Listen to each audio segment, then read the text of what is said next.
The return of the realest. Can you feel it? Yeah, devil on my shoulder, can I kill it? Can I kill it?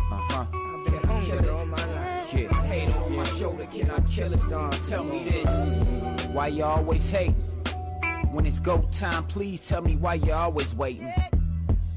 Gotta get it, gotta hustle regardless. Is you with it? Return of the realest. Raised by them dealers. Grandma hit the church and prayed for them niggas. Took us to Sunday school, we prayed for them Benzes. Beepers and gold chains, fire hot 6-4 Chevys on gold things. Before we drew correlations of Raiders, Steelers, and Saints. Tan, black, and gold strains, beach blue bandanas. Shit got so strange, all played Pop Warner. Some share the same last name. Welcome to the game, welcome to Crip City. We all in the same game. Where's Michelle A? Dub killed the insane other day. Shit went the other way, return fireside.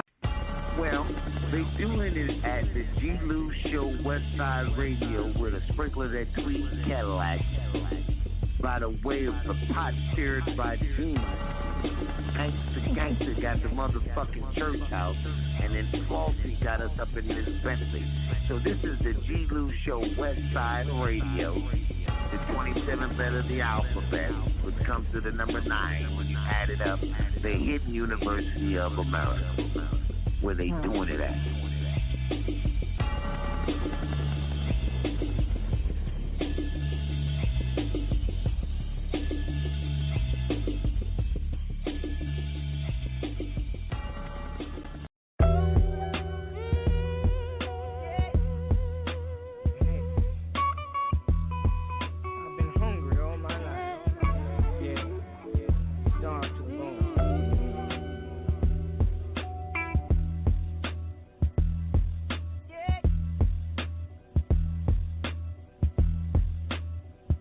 The return of the realest. Can you feel it? Yeah, devil on my shoulder, can I kill it? Can I kill it? Can I kill it? All my life. Yeah, hate on my shoulder, can I kill it? Tell me this, why you always hate? When it's go time, please tell me why you always waiting. Gotta get it, gotta hustle regardless. Is you with it? Return of the realest. Raised by them dealers. Grandma hit the church and prayed for them niggas. Took us to Sunday school, we prayed for them Benzes. Beepers and gold chains, fire hot 6-4 Chevys on gold things. Before we drew correlations of Raiders, Steelers, and Saints. Tan, black, and gold strains, beach blue bandanas.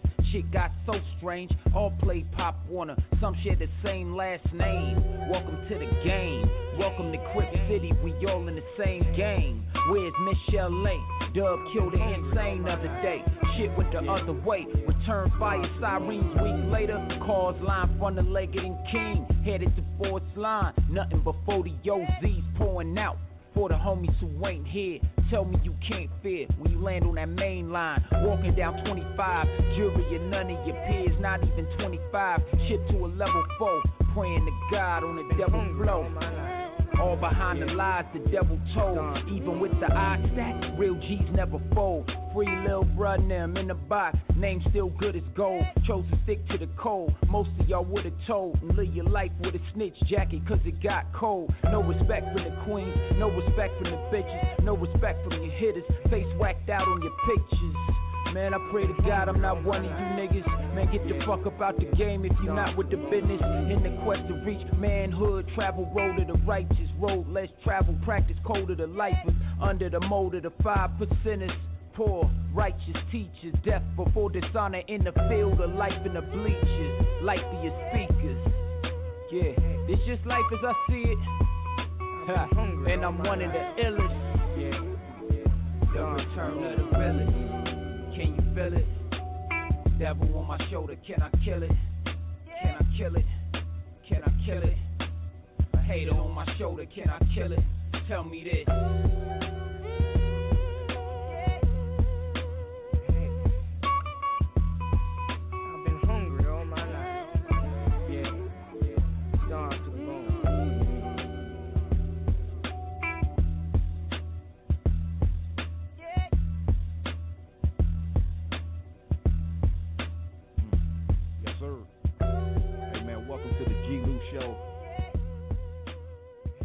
World famous G-Lew show. Westside Wednesdays, sponsored by BTP Media Group, 93 Point Tweet, FMism, DD Harrison, and the GLewShow.com. This is the Long Beach edition. Hold on a second. Hold on a second. This is the Long Beach edition right here. And we have a very special guest. Before I do that, though, let me bring in my lovely co-host, my right hand, my partner in crime and rhyme on this show, the lovely Miss Queen Jean. Good evening, Queen. Good evening, G-Lew. How you doing? How you doing, beautiful? I'm doing great. Excited about tonight's show.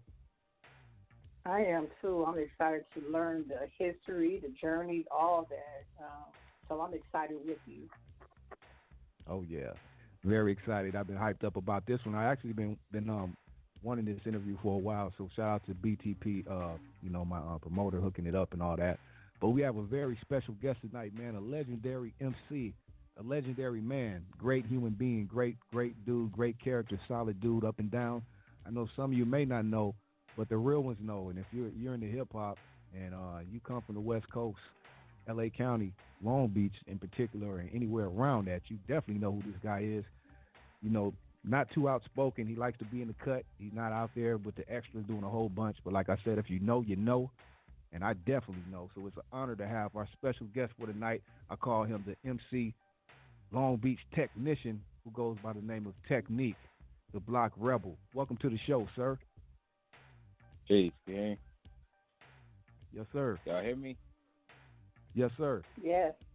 How you doing? Hey, that was a lovely introduction, man. Peace be unto the both of you, seriously. On the real. It's an honor to be on here. I've heard great things. Man, but Technique, that's all love, bro. I mean, that's all real. That's how I've always felt about you, homie. So it's definitely an honor to have you on here, man. You know, and I mingle with a lot of people from Long Beach, a lot of your homies and all that. So, you know, they were all hyped as well. But definitely an honor to have you on here, man. How you doing tonight, homie? Oh man, we blessed, man. We blessed. You know, I think we all blessed, especially in this day and age and in this time and this hour. So, you know, right. I mean, I have no complaints at this particular moment. That's right. That's right. Hey, Technique, that's my co-host, Miss Queen Jean, as well. Technique, before we get into it all, because I got a lot, I want to talk about. I want to go way back and, kind of start from the beginning. But what I did want to touch on briefly, and maybe we'll get into it more, and this kind of sums up what I thought, because I just always wondered, it was just something about you, homie, that was just different, among all of your counterparts. You coming from Long Beach.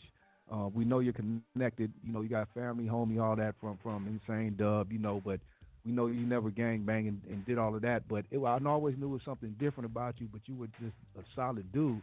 And I come to find out you are with the Nation, right?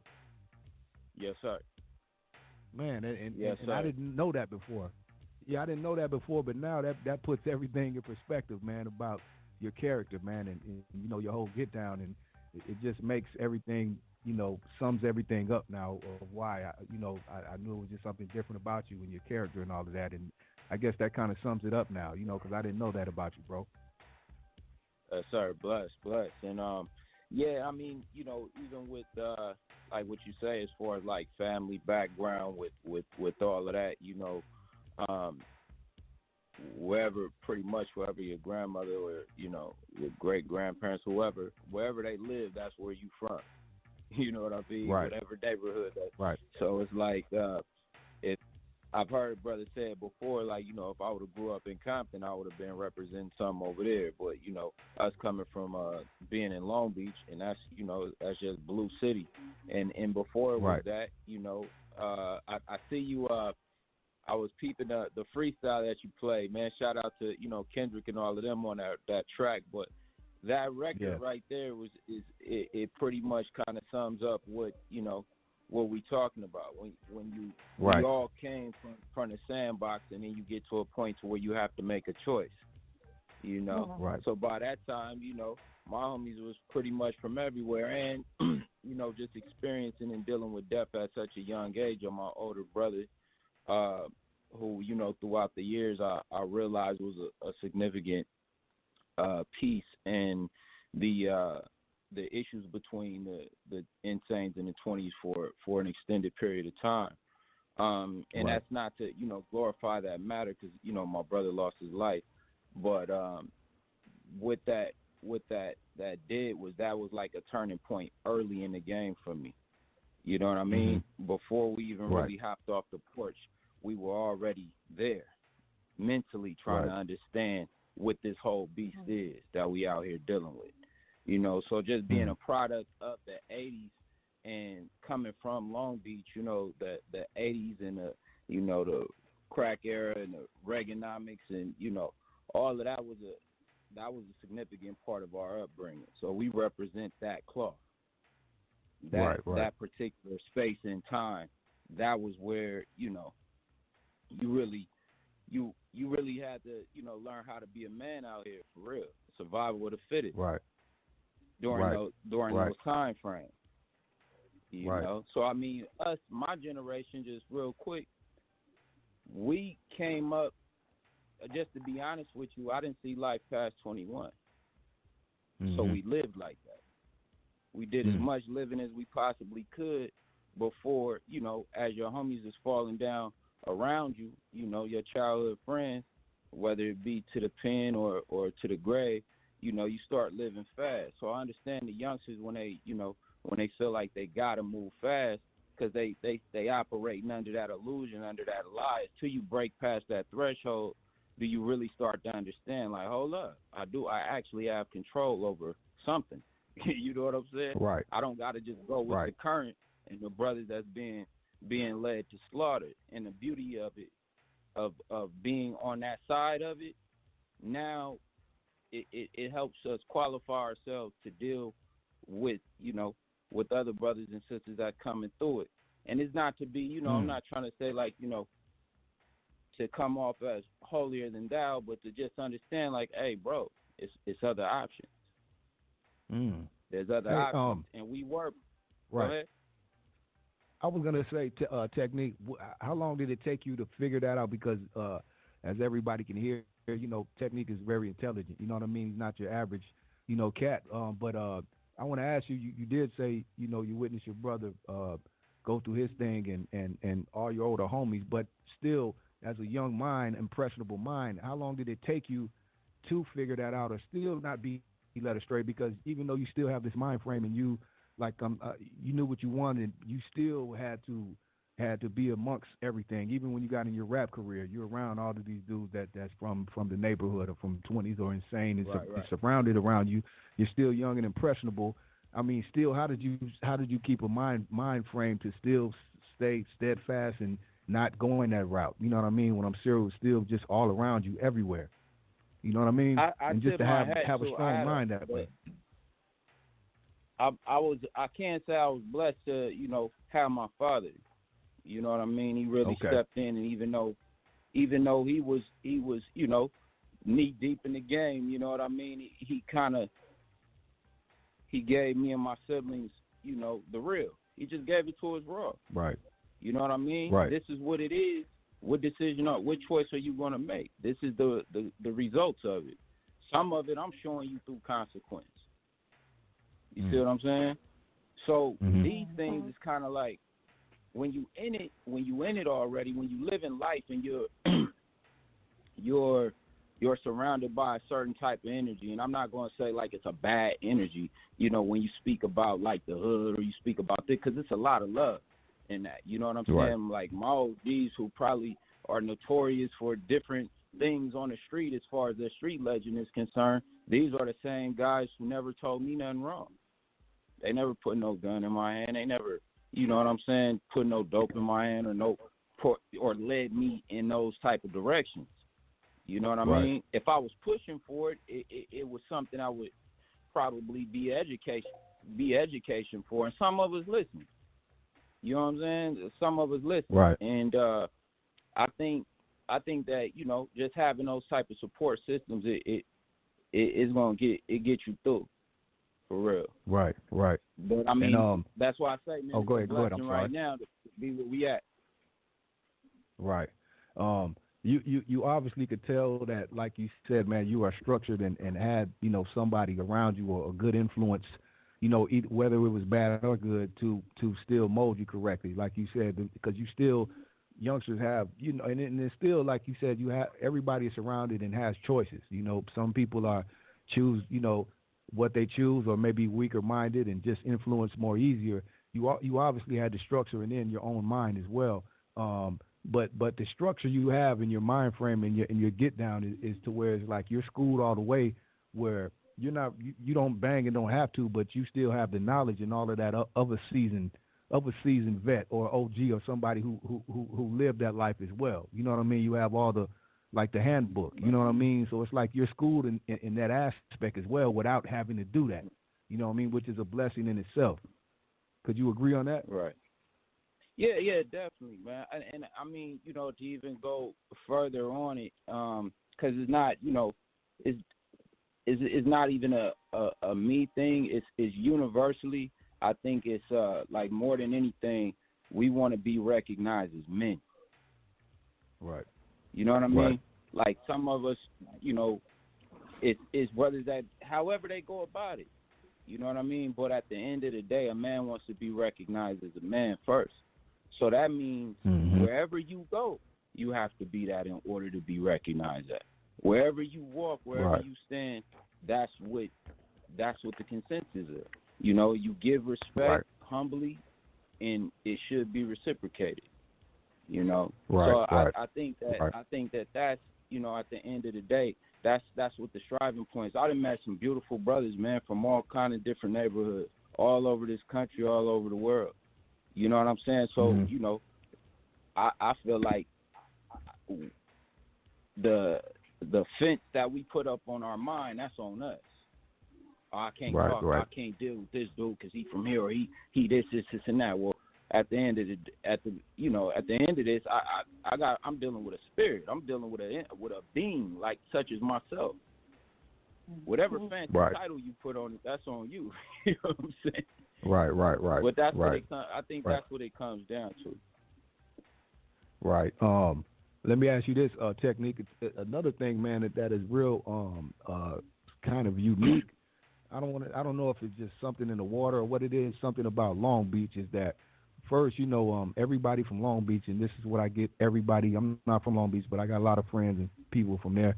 And first of all, everybody knows Long Beach, just like you said, is an all blue city. It's very unique and different from every city in LA County. You know what I mean? But the thing about Long Beach is always different. What I've noticed is that not only is you guys have your own thing, own structure, but it's some very unique culture and structures there where they breed young men such as yourself. You know what I mean? Like I get that from a lot of guys that are very intelligent but I don't know how to word it right, who have the structure and knowledge of everything, the streets, but they have the intelligence, to speak on the things such as that you're speaking on now, be grown men. Like I get that from the homie Bam as well, even though he's from a neighborhood, but Bam is a man first. I get that from him too. Right. The same thing. What can you say? Is there anything about Long Beach that I know I'm just talking, but is it just anything about maybe coming from Long Beach that you would consider special or that you respect or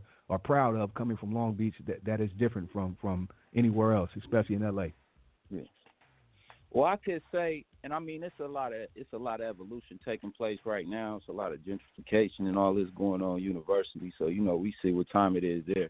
But what I can say is unique about Long Beach generations to now is like, let's just say for our particular section of the east side, you have Long Beach Poly. That's kind of sitting right smack center. Long Beach Poly High School sitting right smack center, right in the hood, surrounded by neighborhoods. Yeah, right. Like on any side of that box, there's some form of activity. But yet that's the home of scholars and champions. You know what I mean? Which I recently heard, Long Beach is, like you said, scholars put out more. I mean, at the top of the list in the world, the country, as far as scholars, and put out the most people in the NFL and professional sports, and all of these going down the list. Right. So I mean, it's really the choices that's right there. That's what makes it unique. I've heard stories of brothers who walked away from the opportunities to go to college and to the league to because they wanted to represent their neighborhood. Right. Wow. You know what I mean? So I think that makes it unique. And I know you got other, like, even, you know, Compton, LA, I'm sure they have those areas, and you see the same things taking place. You see, you know, guys that's thriving beyond whatever the conditions is that are in the community. Mhm. And Long Beach is very strong, like, cultural base. Like, everybody from Long Beach I know don't want to be affiliated with LA. You know what I mean? None of that. We from Long Beach. It's just like a strong sense of culture and you know, I don't know if I'm wording it right, but it's just like Long Beach has a strong sense of community and structure and just culture base. Like, Long Beach is really proud of Long. If you're from Long Beach, you're proud to be from there, and you don't want to be like, you know, somebody else outside the country or whatever. Long Beach, LA. Nah, we from Long Beach. You know what I mean? It's just like something special about Long Beach. You feel me? That's just what I get from everybody from Long Beach. Yeah, they're very prideful city. Prideful. That's what Long Beach is. Yeah, they're very prideful. Yeah, Queen, you grew up in Long Beach. You know, I know you're not from there, but you grew up in Long Beach too. I think that sort of thing come from, at least for, like, you know, the young brothers and sisters, man. We used to have to travel out a lot to, like, I know when we was coming up, we used to travel out a lot to different cities to go party and, you know, enjoy ourselves. You know, I remember, you know, just being like 17, 18, we used to push up to Crenshaw was a thing on Sundays. We did our thing, you know what I mean? So it was always like, it seemed like we had to go 10 times harder, like when you get to LA or if you get to these different areas, because come on, that's where the culture is at. You know what I mean? So you come there and you're not from there and your swag is a little bit different, it's going to be detected. You know what I mean? Yeah. Right. And that's how it was for us. Like, and that's another thing that I learned early with dealing with the homies out of the city. I see brothers fighting like cats and dogs amongst each other in the city. Then we'd go out somewhere and another city would try and get at us, and everybody band together like Voltron, like it wasn't even no issue. So we would sharpen each other up in the neighborhood and then go out and test it on different cities. You know what I'm saying? So I remember those time frames, and I think it was just kind of like a chip. You know what I'm saying? Like, we the small guys on the block. But I mean, it's all love. It's all love all the way across the board. But I could understand how that attitude took place. Because, you know, we wasn't never like the biggest dudes. We didn't have like the hugest numbers and all of that, but we had heart. You know what I'm saying? So that's what it came down to. That was like my next question, because I was going to ask you, you know, again, you're not from the neighborhood and all that, but you're affiliated, all your family and friends. But that was another thing. I'm sure it was like, and I spoke to other people about this, like, not hard, but like you said, you had to gain respect. Like you said, when you went to other areas in LA, being you from Long Beach or even with the Crippin', you know what I mean? I'm sure it was tested and all of this. So Long Beach had to I'm sure gain respect. So that makes it even more prideful. Guilty by association.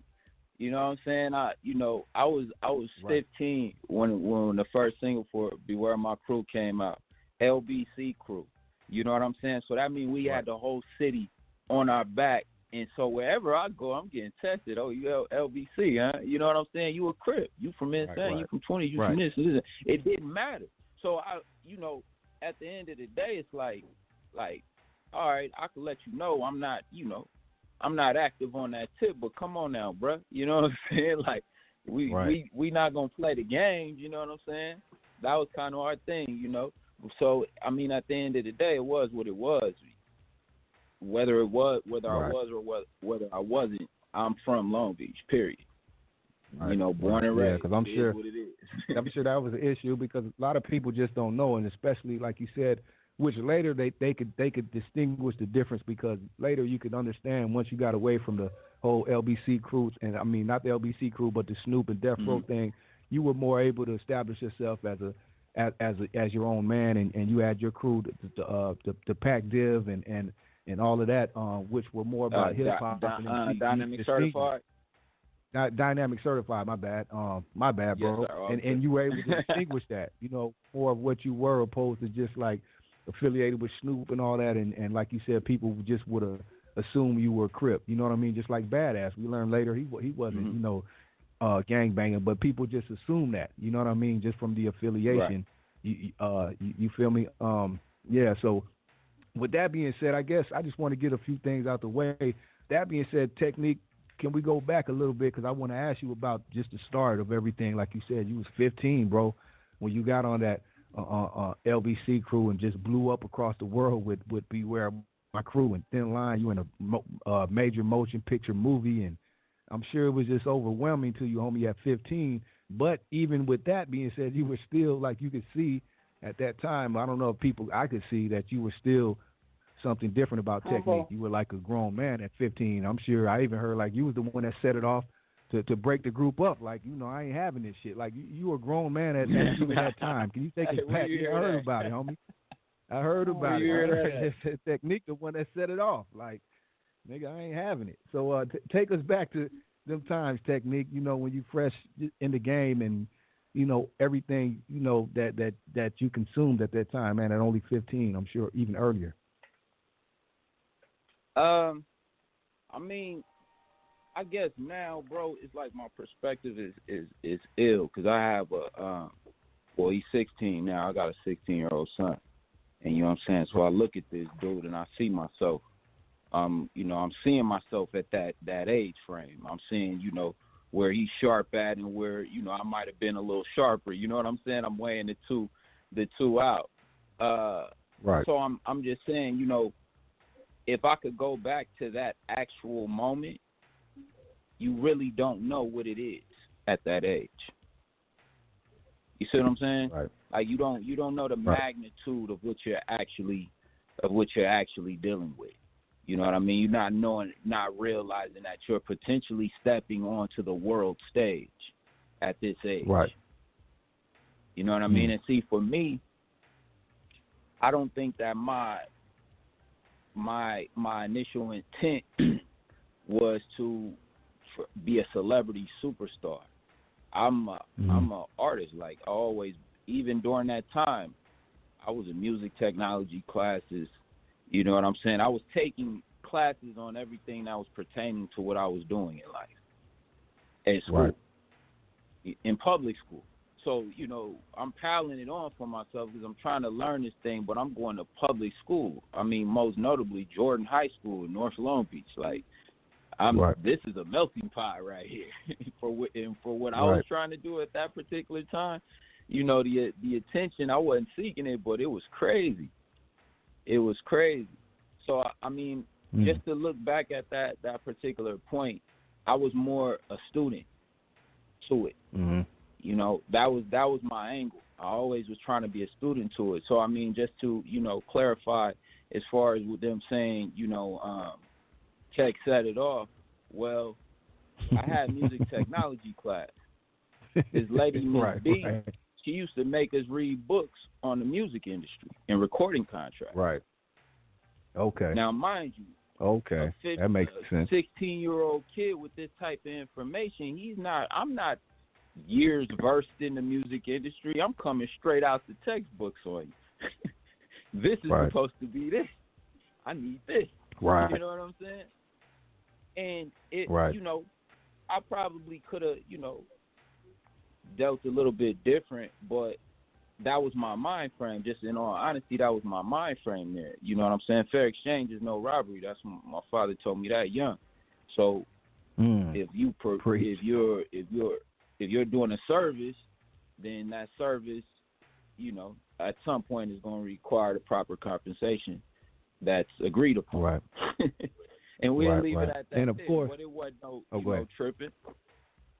Yeah, I'm just seeing now, like, now that you're saying what you're saying, it's like, that was really what you meant, and it was real. Like you said, this is the information. I'm relaying it to you, but I'm sure at that time nobody was trying to hear it because they didn't have the information. You got somebody like Snoop who was under Suge at that time. He had his own things going on. He wasn't privy of the information, as we all know. Years later, he went through so much. And you got to think, at that time, I would look at Dog like, I would be looking like, as at 15, 16 years old, I'm looking at Dog like Dr. J. You know what I'm saying? You got the answers. Right. You know what I mean? Right. Anything, any question, you got it because you here. You know what I'm saying? You've gone through the process. So that's just a ignorant assumption from a young male's perspective. to assume that the big homie got it all figured out. Right. You know what I mean? But when he really did. They're not going to show. You know, we dealing with celebrity. We dealing with pride, ego, youngsters with young dudes having money. It was all bad. You know what I'm saying? In that sense, right. Because it wasn't that big nothing was never that big to where it could not be worked out. You know what I'm saying? But I believe that while like everybody was going to college, you know, everybody was, you know, going on to pursue their higher learning. My education was from school to the studio with some of the biggest artists that ever walked this planet. So that's how I learned to take it. You know what I mean? Like, yo, take the information, take the experience, take the knowledge, take all of these things and apply it. Right. In a way that's going to be beneficial to others, to the point to where they don't have to go through certain little situations that you might have went through just being the first to go through it. You know what I'm saying? Right. Yes. Wow. Let me ask you this, homie. Being that you had to go through all of that, and like they say, quote unquote, you set it off, or you know, you was like, okay, I'm cool. Would you say, I don't think you would, but would you say, or do you regret, or would you say you could have did something different, or do you wish you would have, or are you cool with the outcome and the decisions that you made? Because, you know, once you step back, you know, of course, everybody continued to do their thing and had some success. And we all know everybody went through the ringer and had all of their ups and downs as well through that situation. But what I can see is that you were definitely one of the ones who were on the rise and were set apart and really could have been, you know, major, just like the badasses and everybody else. Yeah. Would you say that you were okay with the decisions that you made and what you decided to do and step back, or did you regret anything later, or how did you feel moving forward once everything moved forward and you took a step back? Okay. Say, you know, you go through just to keep it all the way a buck, you go through every process, you know, every thought process and emotion. You go through all of that when you're dealing with the reality. Like I said, you gotta understand, from my perspective at 15 shifted drastically by the time I was 21. Just like, you know, my perspective at 30 was way different than it was at 21. You see what I'm saying? So that evolution, but I'm saying that to say this. The circle of truth is 360 degrees. And like I said, while guys were going to college, I was going to the recording studios. I was learning how to project my vocals, how to record, how to be an artist. These are things that I teach youngsters that surround me. Like, yo, hey, learn how to do this. You're an artist, you need to learn how to do this, and this, because there's more to it than just writing a rap and standing in front of a camera. You know what I'm saying? You actually need to be able to, whatever you got going on, you need to be able to manifest that into a reality, whether you got a big entourage or it's just you. So I learned that the knowledge that I acquired from that experience is priceless, to the point to where I can stand proudly and say that, you know, I'm self-made at this particular point. I'm an owner of my own business. You know what I mean? If I decide to do music, I can do music. If I don't want to, I don't have to. I have other, you know, means and ways of making life happen for myself. That's nothing that's going to, you know, worry the hairs off my head too much. You know, it's some things that I could take in stride, but the experience of going from then to now and having a full life, I can say, because like I said, our crew, our generation didn't see life past 21. And then once we got to 21, we had to figure out, because we hadn't planned for it. We hadn't planned for our 20s. So all of the fast living we was doing in our teens and early 20s, you know what I'm saying? It started catching up. Those babies start growing up. You know what I'm saying? Those ladies that you was having children with, they become real women and real mothers of your children that you have to learn how to have relationships with and really start seeing a bigger picture of what life actually is. You know what I'm saying? So right. I didn't mean to veer off, but I mean it all. Nah, you're good, bro. It all comes full circle because if I look at it another way, I can't say that I would have that peace of mind. Right. You know what I'm saying? My oldest son, I mean, not to be putting too much out there, but my oldest son just graduated with 2 degrees from the university. You know what I'm saying? That's the first in our family. Congratulations. You know what I mean? Yeah. Congratulations, I left out of Polly in handcuffs, man. He left out of Polly with medallions around his neck. Wow.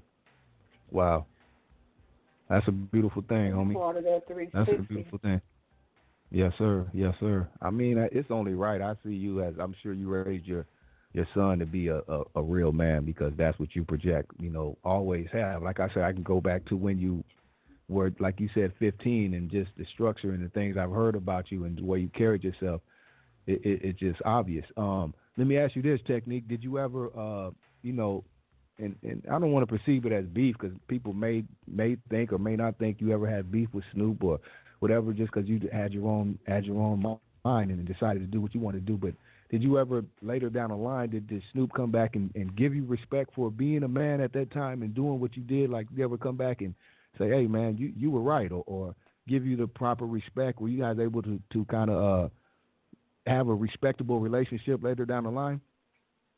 I can say any time that I personally encountered Snoop, it's been nothing but respect, nothing but love. You know what I'm saying? In that sense, if it was a problem as far as me and him is concerned, then that probably would have been manifested itself. There's no issues, man, in that area, and we don't agree on everything. You know what I'm saying? That's natural. Right. I mean, with where I stand and what I represent, where he stand and where he represent, hey, it is what it is. But at the end of the day, what we working to really do is really bring this whole thing full circle and unified on the level that it's supposed to be unified. I believe that the God is at work right now on that. You know what I'm saying? And like I said, the circle of truth is 360 degrees. So I'm not about to say I got no issues with no man. You know what I mean? Especially as it pertains. And this is nothing to you, but what I do see is a lot of that. That usually be the things that we cling on to. And I know people want to know about that, but on the same note, it's not beneficial to anything. You know what I'm saying? For us to even speak what any issues may be. You know what I'm saying? I want to see Long Beach really unified the way it's supposed to.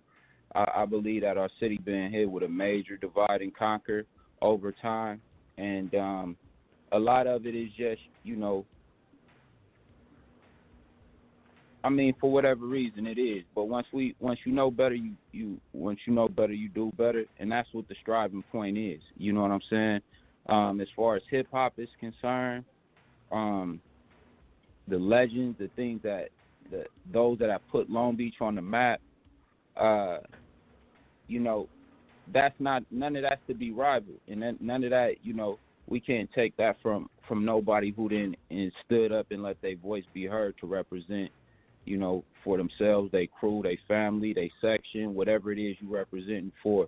So, with Long Beach, we got some of the biggest that then came out, but I talked to I call him my uncle, but Big C style, and I said, man, y'all showed us how to get bread, bro, but y'all never taught us how to keep it. Wow. Hey, he even started rolling. I was like, you know what I'm saying? I learned how to hustle from my old heads. You know what I'm saying? But when you living fast, fast money come fast, go fast. Now it's to the point where we got to start creating a bigger infrastructure and understanding the big picture, that if we're going to break the cycles of what's going on amongst us and our people, then we got to start creating situations and And I'm saying situations not in the sense of giving nobody no money or a turkey, but really where are our minds at? Right. You know? Right. Where are we headed? Right. And Technic, let me speak on this, and this is, again, no, I don't want to speak on Snoop or none of that. It's no slight to him, but, I mean, since we're speaking on this, it's like always been a misconception, or maybe not, but like you said, I don't want to put it on him because no one man can make or break or change a whole city or grown men, but it's been, over the years, not only you, but many people have had, their issues, with Snoop or just whatever the people that kind of had the city on the back and can make more things happen. You know what I mean? But haven't. You know what I mean? And this goes back to not only hip hop, but just certain things that maybe over the years could have been done. Because you got a city like Long Beach, which is a rich city and has moved on beyond hip hop and the East Side and all that. Long Beach is a rich city and doing its own thing. But we're talking about the East Side and people who shaped the city and put it on the map, like you said, as far as hustling and getting the money, but not able to keep it. Like all these legends and stars you had that came in the 90s, like you said, they're pretty much not what they were anymore. It's only a couple, So it's like, and people have had these issues over the years at what people have done and not done. Could you say, and again, not no slight at homie, but could you say maybe people could have done more or not only done more, but gave more game or put in position or even could shape more things, because you got the city of Long Beach, again, which is a staple. Say, for instance, like what Nip did with his own little thing, and he's just Nipsey, a little small dude and small, what he did, but was able to make a staple and a landmark. Do you feel maybe somebody like Snoop could have did that more, like even like VIP closing down? We know it's not all Snoop's fault because records don't sell no more. But as far as making a staple and certain landmarks and things that could have done more to shape the city and have it in a better position than what it is now. And even people that's had issues, they've resolved them or maybe just had no choice because people just have to do what they have to do. You know what I mean? But how do you feel as far as about how that has worked over the years and as far as where Long Beach is and what it could have been? Well, Long Beach is still, I mean, the clock's still ticking on life. So, those things are definitely going to do, they're going to do what they're supposed to do. As far as like, when you think about like, as far as like Dog and what he could do for the city versus like, okay, and then you say VIP. What comes to my mind is Snoop represents an industry. Right. He's an icon. He's a international figure. He's like, his once you reach that level, he's like a Hall of Famer. He has a star on the Hollywood Walk of Fame. Right. That he's a part of an institution. Like, we're not talking about like I mean, maybe I don't know, but I don't think like Dog is like a third generation millionaire. You know what I'm saying? This all happened in our lifetime. Right. Think about that. From the time, I believe, what bro was like 19 or something, like he was a youngster too. He's been Snoop Dogg longer than he's been Calvin. Right. Fact. You know what I'm saying? So when we talk about that and you say, okay, it's that industry that helped him thrust to that level. So I don't know what his business practice or his politics is over there. I don't know what that allows him to do or not allow. It's almost like an athlete. You can only expect so much out of LeBron when it comes down to the movement. LeBron James is an athlete who signed on it, for the NBA. Like, it's he's an employee almost. You know what I'm saying? And so when you think about that and say whether he helped a lot. He helped me. I mean, this conversation probably wouldn't even be able to take place had it not been for that experience in him opening up early on in the game, that platform for us to go and be considered to some as legends. Right. Yeah. We put a lot of work in, but he lended his platform to us. So I'm just speaking from my personal perspective. Like, that's how I see it. I've learned to be able to separate him from the city. when it comes down to it. And I think that's what a lot of us have to do when it comes down. Like your big stars, like, Ice Cube from Compton or L.A. or whoever represents, then that's their goal. Well, why isn't he doing this or why isn't he doing that? Well, I don't know what his business, what is his restrictions when it comes down to it. Right. Because he ain't, we're not talking about second and third generation millionaires. We talking about guys who just got to it in this lifetime. That means that that bag is attached to a much bigger one.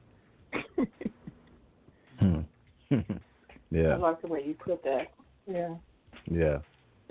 Wow. I mean, that's just how I see it. If I could be just open and honest with it, because I think that we have to start vetting these scenarios, because sometimes that helps.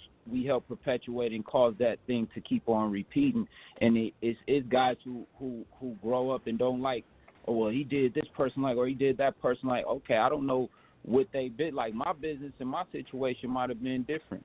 I do know what the outcome, as far as longevity, I understand that part. Like, when I think of, like, Jay-Z and Kanye and all of them, like, those guys made multiple millionaires out of guys. Mm-hmm. Like, you're going to be a millionaire. Just keep working. You see what I mean? And then maybe it may not be in everybody. Maybe everybody don't know how to, like, Snoop may not know how to do that. Maybe he just knows how to be the best Snoop. Like you said, he's almost, like you said, been Snoop more than he's been Calvin. So maybe he is just Snoop Dogg and knows how to be Snoop and don't know how to do that as far as because he still has friends. He's everybody's connected to still. Maybe he doesn't know how to, as far as business-wise, make those type of decisions. Maybe he just knows how to be the best Snoop and keep Snoop rolling. I don't know, because I'm sure over the years we've heard it and people have progressed and grew up and matured to where, okay, like you said, people have kind of gotten off that tip. But I know over the years it was a lot of division along these stuff a certain way. It's been a hell of a journey. And it's all just like a microcosm of what's going on in the world right now. We talking Trump and Biden and all of this craziness. This is politics. Right. It's politics. Right. Whenever you're dealing with a scenario or you're dealing in a space where there's millions and millions and billions of dollars that needs to be, maintained and managed, you're going to be dealing with some ill politics. You see what I mean? And I think for myself, it got to a point where I had to detach myself from it so that I could even understand what it was. Because as youngsters, we dive into it head first. We ain't asking no questions. But then when you start seeing the inner workings and understand that you're a part of a machine that's massive, like this is a huge machine, and it's directing traffic. It's sending things, you know what I'm saying? It's dictating what is going to be heard, what's not going to be heard, what's going to be seen, what's not going to be seen to the world. Mm-hmm. You know what I mean? So, I mean, yes, sir. I mean, these are just things. And I mean, I think for brothers, and I talk to a lot of brothers a lot, when they other artists, producers, and different, that we didn't come across each other throughout this journey, the beautiful thing is, bro, just find out what's your lane, what you do. Whatever it is, do it. We don't need no permission for that. Can't seek validation from nobody. You gotta, man, do your thing. Believe in whoever you believe in it and push with that faith. Right. That part. Because I want to let Queen get in. Go ahead. To finish on that note, I want just real quick. I want to finish and just end it how I started it on that. It's a difference between the industry and the city. So that's my point in that. You know what I'm saying? If you go, you don't gotta go. I mean, we got the E40s, we got guys who the labels had to come banging on their door, begging them to sign with them. Yeah. If you love it that much, then that's what we create, and it's a lot of new up and coming talent that if they just really get that direction, they out of here. Right. I want to let Queen get, because I got a lot, man. I got a lot, and then I want to speak more too, because not only your journey didn't stop with Snoop, you step back, but then you step back in the game, and then your journey continued with a lot of other, I want to say CEOs or other people with labels and deals you got down with Mac and with his own label and a lot of other people as well. So I want to continue that journey. But I want to let Queen get in here. I'm sure she has some questions for you as well. Yes, sir. Well, not actually questions. I just wanted to piggyback off of some of the things that you were saying about the city of Long Beach. I was originally born and raised in Compton, and I have 3 children. And we had went to Germany, and when I came back from Germany, I knew I did not want to raise my children in South Central. I did not want to raise them in L.A. at all. But when we came back, we were staying in L.A., and my oldest daughter was going to Gompers. And she just got into so much, and I was like, we have to get the hell up out of here. We have to go somewhere. And that's when I migrated to Long Beach. And I ended up moving on 2342 Cedar was our address. So moving over in that neighborhood, not even realizing where we were moving to, it wasn't a bad thing, but I learned a lot about Long Beach. We moved out there in the 90s and stayed there until the early 2000s. So my children grew up in Long Beach. Long Beach is a beautiful city, and it's a very humble. The people there are very prideful people, and it is a different culture. Like you said, when you go from Long Beach to Compton, you know that these are not Compton people when they come from Long Beach. Just like if you go from Compton to Inglewood, this is not Inglewood people. You could just tell the difference in people. You just kind of just pick it up. So I just wanted to piggyback off of that because my daughter went to Milliken and my other daughter went to Poly. Right. And my son also went to Milliken and DeMille. So I loved it when I lived in Long Beach. We ended up moving back out of Long Beach, but I ended back up in Long Beach before I came back. I moved out here in North Carolina. So, I'm in a big different, bay out here in North Carolina. Right. Compared to Compton and South Central and Long Beach. So I love Long Beach, just to put that out there. Also, I wanted to ask you about your cover on the Blacklist. That's a powerful, it's a powerful cover. Who illustrated that cover? And what was the ideal behind it besides the song Rapper Fed and Rapper Phil, I think it is? Oh, House Rapper, Phil Rapper? Yeah, but the cover, okay. So you're talking about the first Blacklist 1. Yeah, 2019, I think it is. Okay, so that's Blacklist 2. Okay. So it's 2 covers. It's actually a series of the Blacklist is a series that me and my producer partner Anthony Cruz got together on, and so pretty much what it is just a raw, pretty much unscripted album. We go in the studio, we start playing around, coming up with beats, ideas. We get the vibe going. Whatever comes out, that's what's going on the record. So the idea for that was my first independent try or attempt as far as just learning the process on how to put together a project on my own and actually put it out. It's really rough. It's really raw. You know what I'm saying? But I wanted to put that one in the books so everyone could have a reference point to see my individual growth with every project starting from that one. It was a photographer named Matt Evans. He pretty much followed us, kind of like shadowed us through Los Angeles for a day. We had to take at least like 500-600 photos. And so the idea of the reason why we decided to go with that particular photo is because it showed no vanity.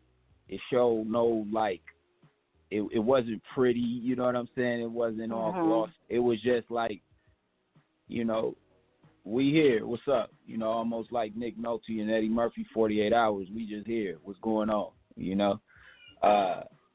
And it wound up being a pretty dope piece of art. I have a full-size billboard that we had on the VIP,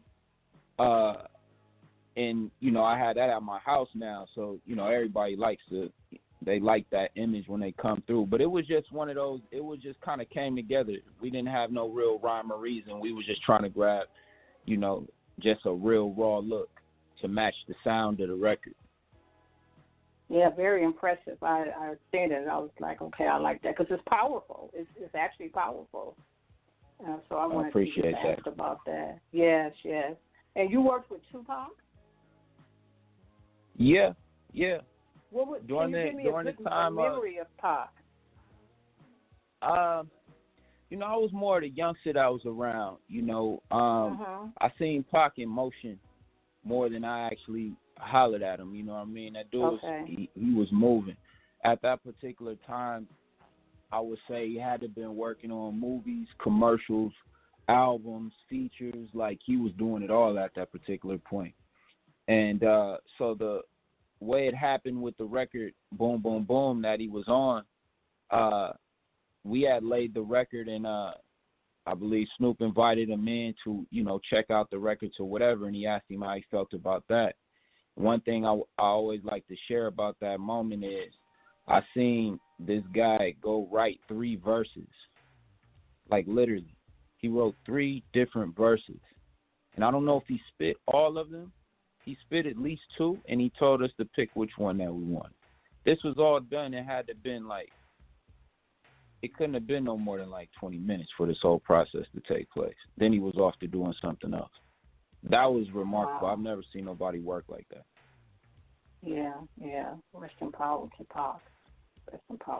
He actually was living in the moment. Like, that was a dude who lived in that moment. Yes. Pac was a deep brother too, coming from the background that he came from. And also, as you spoke earlier, that you're from the Nation of Islam. That's where your humbleness comes from. Because I was watching some of your videos and listening to how you speak, and you have this real humbleness about yourself. You have this peace on your face. You know, you're so meek. And I was like, wow, I can feel your energy. You know what I'm saying? Like, I can just feel your energy. Mm. I said, this brother is very humble, very meek, and you just have this peace upon yourself. Did that come from you being in the Nation of Islam, or it was just growth? I definitely would not be telling the truth if I said it didn't. Definitely, just gaining an understanding of life, understanding of self. Like, the most important thing I learned coming into the nation was accept your own and be yourself. So always share this. Once I learn to love self, then I can love anything who looks like myself. Right. That helps take a lot of the problem away right there. Self-hate. Right. You know, that's what I believe a lot of brothers and sisters that deal with that. You know what I'm saying? And you got to understand, once we know who God is, once we know who self is, then anything that's remotely is love first. I'm going to lead with love. You know what I mean? It's never a situation, and that brings me peace, because I don't need to go out and, you know, poke my, you know, trying to just be with the extras on stuff. But I know that, you know, I mean, we not turning no other cheeks, I'm just saying. But we not out in this world to cause no issues with no one. Yeah, you know how to handle situations in a totally freedom, different justice, way than equality you would. for all of us. Like, that's what the ultimate thing, and that's a beautiful thing. You know what I mean? Yeah. Regardless of what. Like, if you know, your religion might not be my religion, but I learned through my religion to love your religion. Right. Because I had to go and understand it. I have to, you know, that's the objective for us to, you know, we don't, if you get dropped off right now in China, you're going to have to learn that language, or you won't make it too far. Yeah. But you have to learn everything, the culture, if you get dropped off. I come from a family of Muslims, so I can relate. My dad even kind of raised us up on that tilt when we were young. I'm striving, and what I like to say, too, for the record of anybody listening, I'm striving to be a Muslim. A Muslim is one who submits his will to do the will of God. We're striving for that point. You know what I mean? We coming up in the world. You know, this was written in the Bible, any type of book, religious text. This world is what we you know, we trying to find balance in.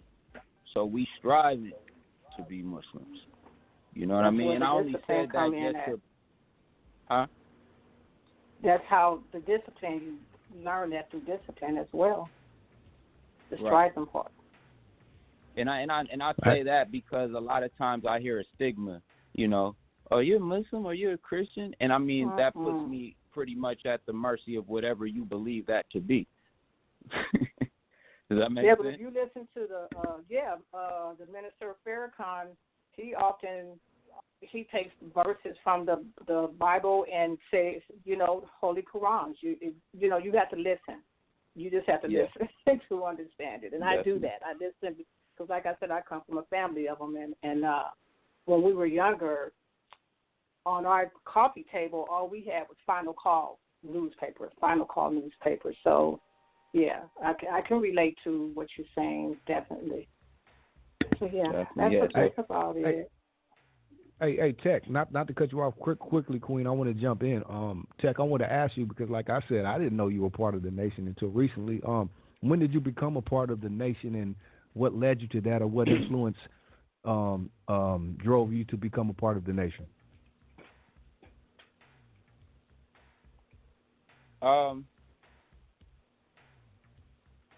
I've always had, you know, access to the information, but I think you know, we all have our own spiritual alarm clock.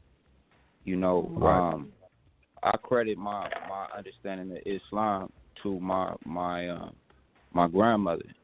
You know, she's the one who got me, you know, to reading and, you know, my literacy early on, and she used to put a lot of, you know, Bible books in my hand, and, you know, different versions of the Bible for me to read, and I would, you know, I breezed through it. It didn't really keep too much of my attention, but I gave it some honest looks. You know what I mean? Just trying to really get an understanding. But you know, as you get older and you develop, you know, your own mind, and you from a spiritual standpoint,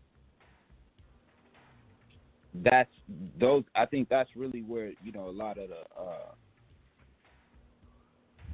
we start seeking, you know, you start seeking that place of peace and solace.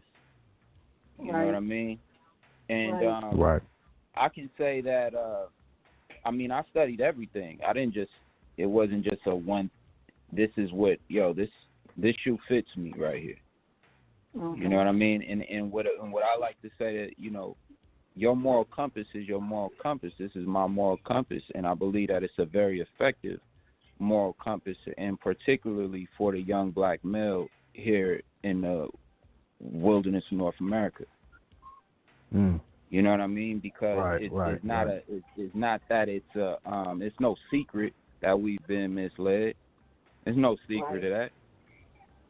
You know, that's plain as day. You know, we've been getting told that 1 + 1 = 3 for a long time. You know, you start believing that lie. You know, and so still trying to mislead.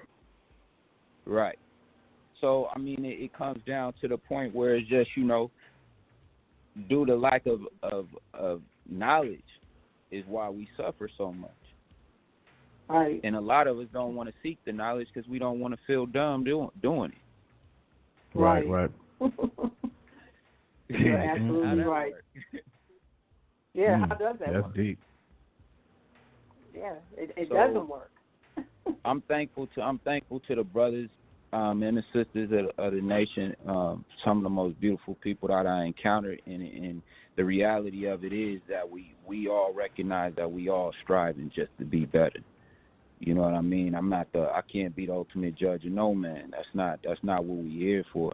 But you know, the science and mathematics of life is the ultimate truth. That's what we're dealing with. That's right. That's true. That's very true. Very true. Technic, y'all. We got the legendary Technic, the technician, up in here tonight. For the people just tuning in, once again, we have new people just tuning in with us. We have Technic, originally from the LBC crew, Long Beach. And we are just having a great conversation about, life, manhood. I know we're here to talk about hip-hop and what he's done, and we're going to get into all of that. We've gotten into some, but we're just having a great conversation about manhood, life, spirituality, and things of that nature. So people that just tuned in, once again, we have Technic here tonight. Anybody wants to ask any questions or holler at the homie, the phone lines are open, 914-803-4001. Press 1 if you would like to speak. I'm going to go to a quick break in a minute, give people a chance to maybe go to the bathroom, go refill your beverage or whatever you got to do. But I want to come back and I want to ask you, Tech, because also I want to talk about your journey as well, because you came back in hip-hop. Not only did you have your own group from Long Beach that you, great MCs, a great group of MCs and made classics in history. I want to speak about that. And then I want to speak about as well the journey you went on when you became a part of other labels like you got with Mac 10. I think you hooked up with The Game briefly and did some other ventures throughout your journey. So I want to talk about that as well. And then I also want to ask you this, man, because, I'll ask you this before we go to the break and just kind of bring full circle. I want to ask you this, man. Recently, it's been a few years now, but you were able to come full circle with the homies, man, the LBC crew, and kind of bring it all back together with Lil Style before he had his situation in Badass, as we all know, passed away, rest in peace, and you guys were able to bring it back together, which was beautiful, man, and made some great music, and I was really anticipating that thing to take off, man. I was like really all in when I seen that come together. Can you tell us briefly before we go to break about that? And like I said, we'll come back to everything else, but I just want to ask you about that before I forget, because about that, man. Tell us what all brought that back together, and how did it feel? Long live Badass and definitely free Lil Style. Right. That's a jewel. That's a jewel. And what I'll say, just to be quick for break, everybody better be on the lookout for that album, because there's some powerful pieces on there, and it's some, like, even I got eerie. I was listening to a record that Badass started. He led the record, and what he was saying was like pretty much like it makes so much sense now, even more so than when he was here and he said what he said. And I'm not gonna get into the lyrics, but I'm just saying, like, it's how profound it is that's what gave us the nudge. Like, nah, like, yo, we gotta put this out, So it'll be coming soon. Definitely, that's on the slate for 21. I'll be giving more details on that project, but it's been cleared by everybody that's involved, and it's definitely going to be dropping this year. So you will be able to, you'll get that shot. Beautiful. Yes, sir. Beautiful. Yeah, I just wanted to speak on that because that was beautiful, right? I was so happy when I heard about that.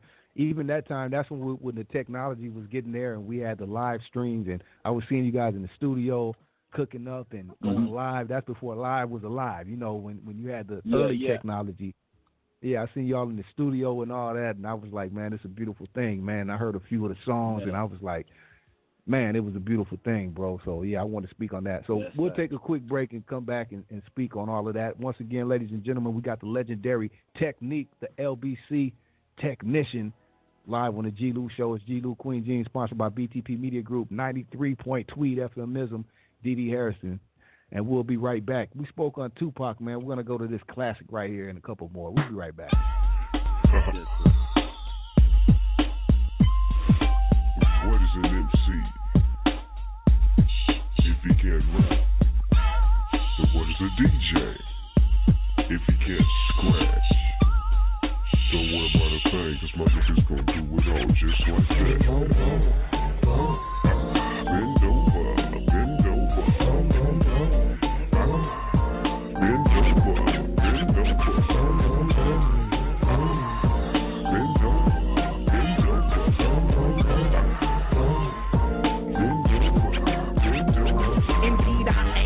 bossy like gangster shit. I got pounds of weed and keys sitting on G's, catch a breeze when I ride by high, sitting on toners, tearing up spots and blocks in my hood. Ain't got no corners, cause we done chipped them all off a proper piece, busting rocks and blocks and getting ghosts from the police. No beat, so he gets served with no concern to who gets burned. And one day they'll learn not to be fucking with the nigga, bucking with the trigger. Nothing you could figure could help you escape from this mind state that I create, young nigga.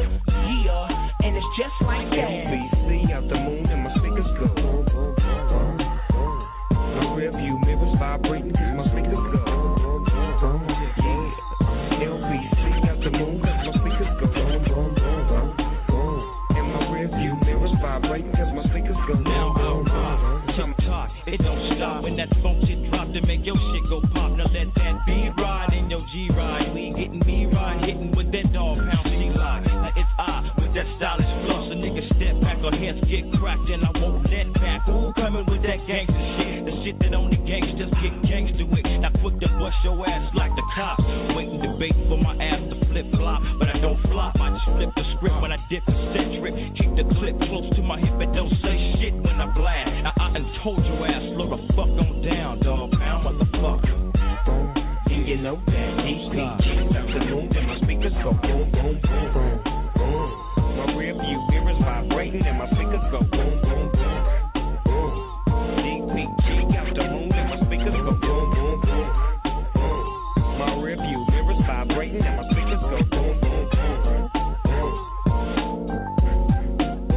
boom. From the archives, I rise off the Long Beach streets. Won't be complete till the do is done to all that can be. Don't be alarmed as I swamp through. I warned you and your crew see wax, so it's that a known fact. Battle that's the habitat I'm in is deadly. You can get saluted or depends on where your head be. Striving for what you info, and for your info, more flows in the tightest nigga floating on default. So stand and deliver. Watch niggas shiver within they boots as I mob with my troops through the east. With the phonies get deleted, be seated, and all the G's I know stay heated. See, I was born to be known as a thug and thief, so anyone with beef, I got a slug to sleep. Peep, I'm not no nigga thinking he can come up by getting a job, so I'm not giving a fuck. I'm the drama mama warned all they kids about. I mash up, strap, get my dibs and out. Hustle love, mustn't trust in the gat to keep me fat. Seeking victims, pick them, then I stick them and track my heat flat.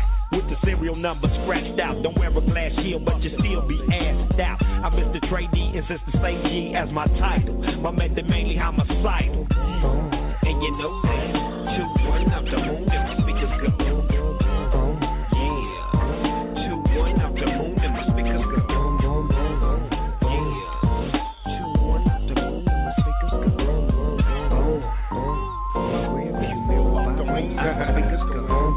Could it be my history living G-like? Enemies that wanna see me what it be like. Picture me practicing perfection, now hit the deck. Player haters getting chin check when I hit the set. Watch how they fall when I buck them all. We outlaw Westside, player touch them all. I buck them all, then remain ballin'. Out the moon with my Glock cock shot calling. Brothers falling and crawling to beg for their life. Should've never tried to rush me, you're dead here tonight. This thug life, go tell them busters up at Bad Boy Records. Fat Trick got a big mouth, must better check it. I can see it plain as day. This game I play wide open. I pull a trigger, a dead nigga with his eyes open. His pride broken, I tried smoking but bailed out. Soon as they left me at the jailhouse, mobbing in my yeah, and you know that. Death row up the moon and my speakers go boom, boom, boom, boom. Outlaw up the moon and my speakers go boom, boom, boom, boom. My rear view mirrors vibrating cause my speakers go boom, boom, boom, boom.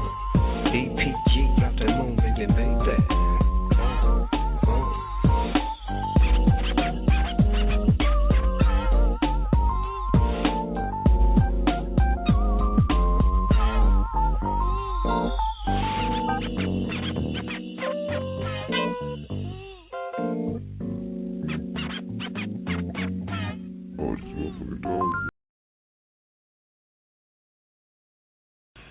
In the quest to get to the bag, building with intellectuals, brothers undercover, pedophilias, homosexuals. They say money is power. Your love for it's the root of evil. Murder for hire, got you shooting your people. Just my eyes observation, not to preach you or teach you to find depths of my mind, more deep blue than see-through. Give it in glimpses.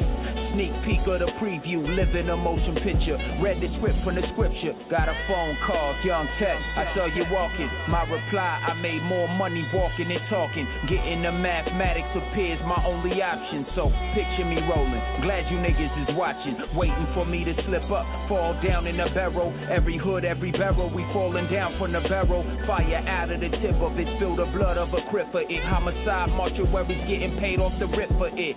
Niggas in a rush to die, long as we looking fly. Sight set on the block, never looked in the sky. 30 chains in the projects, no equity profit. Do 6 on box Chevy, celebrity gossip. Candy apple crazy, beach wavy. Struggle identified, eyes wide, it raised me to be the GOAT. From a kid, hustle off and on the grid. Shooting like you're supposed to brick, muzzle off, I'm on my shit. Mazel tov, the black holocaust. Started with the first Rick Ross to be all the boss. Set the whole coast fire, Cristal Molotov. Real niggas don't retire, gotta haul them off. Chasing a feeling to live like a cane high. Like nigga, this can't be life, so I can't die. Flyer than bird wings, ghetto bird swing. Idols become rivals, they on they bird man. For the love of go, y'all, and ball man. We just want the ball like the ball game. For 200 M's, gotta hustle Steph Curry. I once read, real warriors don't worry. No hurry, keep a steady pace. And make your progress get these haters a petty face. Italian leathers, marinara, spaghetti taste. I call it flavor, player haters forever straight.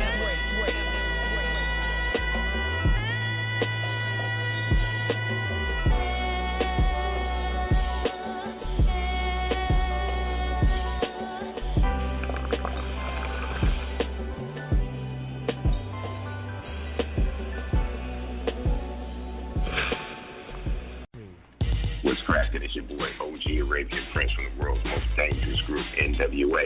I'm on the G-Lew show with my homegirl, Queen Jean, the sexy Queen Jean, G-Lew, 24/7. Y'all come check this out once a week. You do this once a week or every day? Once a week, every day.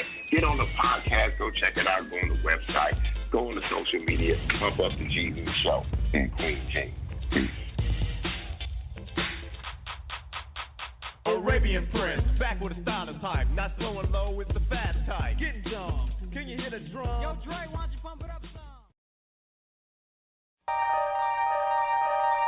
Somebody somewhere, that's where my crew.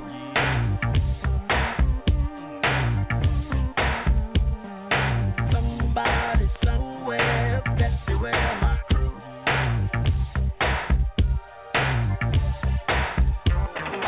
Coming from a city where no pity is shown, and everybody wanna be a G when they grow. Same song in my hood as it is in yours. They send real niggas to the pen and scores. Wars caused by drugs, of bitches and punks. Speaking on the ones that's the quickest to dump. Same fools riding that been down for years. Consider that the shit when they around that pin. 3 cheers to the turf for whatever's worth. Cause I'm a representative till I'm setting the dirt. My mentality to battle the opponent to death. And checking every nigga ever wanted to step in my direction. With the question for testing. The section I represent for inspection. When some jumping, I'm dumping. Pumping fear in your ear when you hear that I'm running. Somebody somewhere, that's where my crew. It's groovy how I soothe thee. Quite complex, so who's next to flex? These MCs sleep. I'm fed up, best explains the way I display.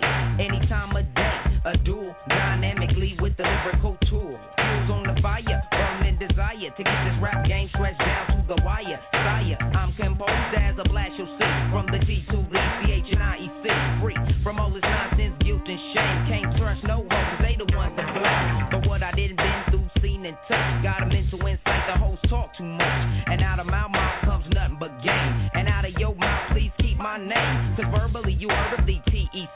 But why chase after he you cannot see?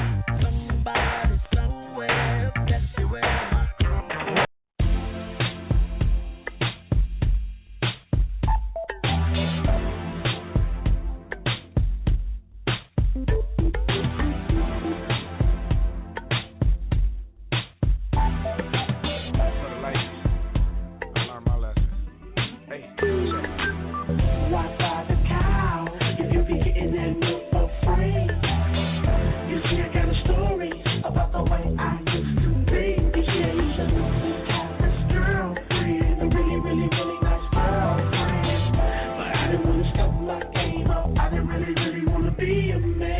like it, then you should've put a ring on it. Yeah, that's all that she wanted. So when I find them, I fuck them and I D-zump them. Because you know I don't love them, never say I do. Gotta stay true. My daddy was a player, so I'm a player too. Now I'm fucking with you. I done lost my poo. The one that stayed true when it wasn't no you. Putting money on my books when I needed a look. And never came at me like style is a hook. And when the homies try to cut, she would let them fuck. And when your hunger let me hit, that fuck shit up. And now I'm constantly thinking, sliding in my Lincoln. Bitches on the side of me, smiling and winking. But I ain't tweaking, got a nigga drinking. Thinking about the broad that I lost last weekend. Why buy the cow if you be getting that milk for free? You see, I got a story about the way I used to be. You see, I used to have this girlfriend, a really nice girlfriend. But I didn't want to step my game up. I didn't really want to be. I was feeling like a player.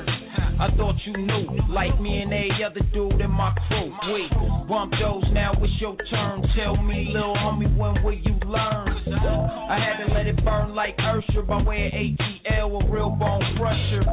She was my main dope, one satisfied with my name on her ankle. She wanted to be the rubber band of the bankroll and not just be another notch in my belt. And now we're sacrificing to the game that you playing when all the little mamas know your name and they saying it. Jeez, girl, you playing with G's. Now listen to the words that I'm saying with D's. Got it so milky, feel me? Milk is chillin', but you can't milk me, girl. Why buy the cow if you be getting that milk for free? You see, I got a story about the way I used to be. You see, I used to have this girlfriend, a really nice girlfriend. But I didn't want to step in my game up. I didn't really want to be.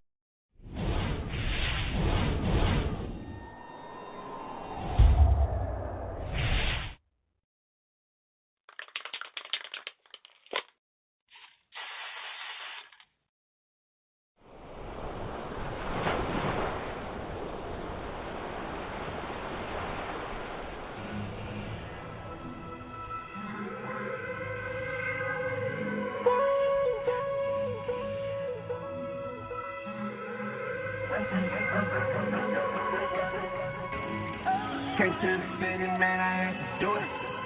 Slide to your hood and show you how we do it. Yeah, I blew a tweeter, now I'm on one. Hey, now I'm right back on.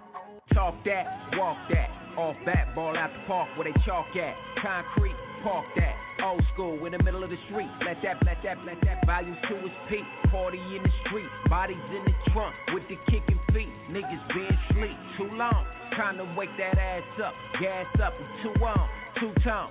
Coops in the caravan, troops in the caravan, carpool, barbecue, domino tables in the bar stools, fall through. For today, we celebrating boss moves, toast to our unity, celebrating community, revolutions in progress, blood in, blood out, Hollywood to the projects, objects in my rear view mirror, nearer vibrating, shaking haters off, let them queens pass, let them babies play, hooping on the court, cross him up, balling on they ass, Chevys on the grass. Came to the city, man, I had to do it. Slide to your hood and show you how we do it. Yeah, I blew a tweeter, now I'm on one. Hey, now I'm right back on. Block party, block the block off, pull the cones out. Old school with the top off and the chromes out. They tell me that my people sleeping. Wake up, wake up, wake up, wake up. Turn down for what? Don't stop, go up. DTP to the whole force show up. We ain't tripping off. We up off of this church up off of these streets. Work up off of this beat, bang. Like Kobe in his last game, 24-8. Out your ballin' for a last name. Hustle to the morning, never stop until the cash came. Time to slow it down. Rolling in fast lane.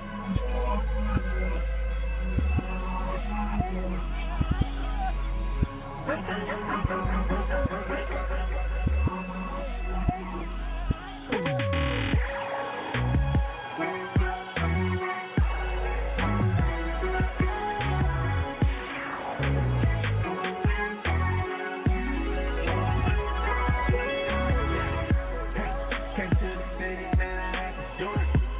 Slide to your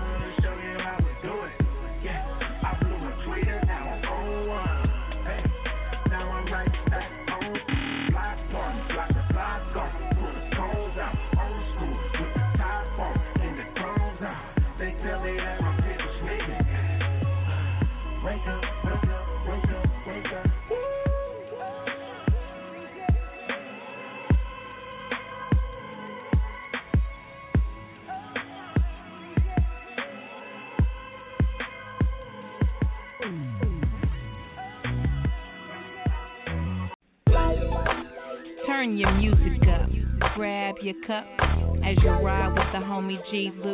Tuning in to the Westside Wednesdays on Blog Talk Radio. G-Lew, you know how we do. Take me to the Westside, homie. Yeah, let's get this shit cracking.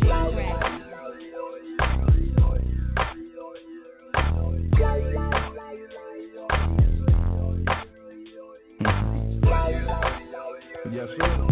We are back just like that. G-Lew Show Wednesdays, Queens G-Lew with our very special guest, the legendary Technic, the technician of Long Beach, is here, y'all. What up, Technic? You still with us? Yo. Yeah, I'm still here, man. Okay. I'm just vibing out, man. You got some cold choice cuts over there, man. Yes, sir.